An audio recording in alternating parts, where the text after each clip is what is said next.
যে কন্যা তোমার সাথে প্রেম করে সেই তো অবৈধ, তাইলে সে তোমাকে বৈধ আনন্দ কিভাবে দিবে? কথা বলেন না কেন? কথা বলেন।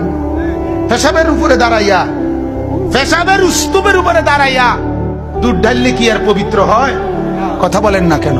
হ্যাঁ, পায়খানার ডিপুর উপরে দাঁড়াইয়া এরপরে মাথার উপরে পানি ঢাললে পাক হয়? হে আমার বান্দারা, এই যে দুনিয়ার জীবনে তোমরা যত কিছুর প্রতি আকর্ষণ বোধ করো, আগ্রহ,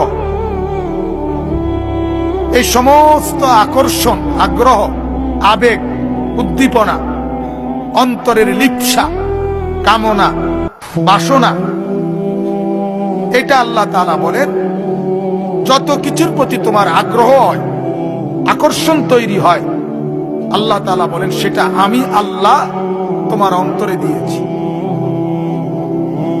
নারীর প্রতি আকর্ষণ আমাদের প্রত্যেকটা পুরুষের মধ্যে আছে, আল্লাহ তাআলা বলেন এটা আমি দিয়েছি। আমি যদি ভিতরে না দিতাম এই সত্তাটা, তুমি এই আকর্ষণ বোধ কই পাইতে? কই পাইতে? পাহাড় দেখলে, নদী দেখলে, মাটি দেখলে, বালু দেখলে, ইট বালু আর সিমেন্ট দেখলে তোমার ওই আকর্ষণ হয় না নারী দেখলে যা হয়। কেন এটা হয়? এটা ভিতরে আসলো কোত্থেকে? যদি আমি এটা না দিতাম তো তুমি পেতে কোথায়? আল্লাহ তাআলা বলেন আমার দাও। 2 নাম্বার, সন্তানের প্রতি মহব্বত, আল্লাহ তাআলা বলেন এটা আমার দাও। একই মা তার কোলের বাচ্চা যেটা, সেটার পেশাব পায়খানা পরিষ্কার করে, কিন্তু এই মাই পাশের ঘরের ওই বয়সী বাচ্চা পেশাব পায়খানা করলে তার সামনে সে এটা পরিষ্কার করে না।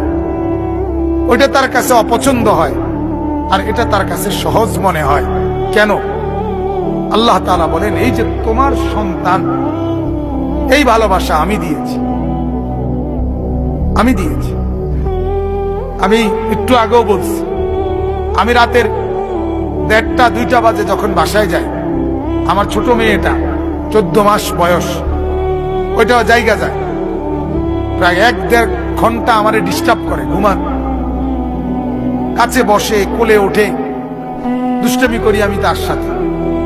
এতটা পরিশ্রমের পর আমি এটা মেনে নেই। কেন? আমার মেয়ে যে, ঠিক কিনা বলেন না? যে আমার সন্তান, আমার ছেলে, আমার মেয়ে, যদি এটা না হতো, অন্য কেউ যদি ডিস্টার্ব করতো এই টাইমে, আমি ধমক দিতাম কিনা? কথা বলেন না? আল্লাহ তাআলা বলেন সন্তানের প্রতি এই ভালোবাসা আমার দেওয়া।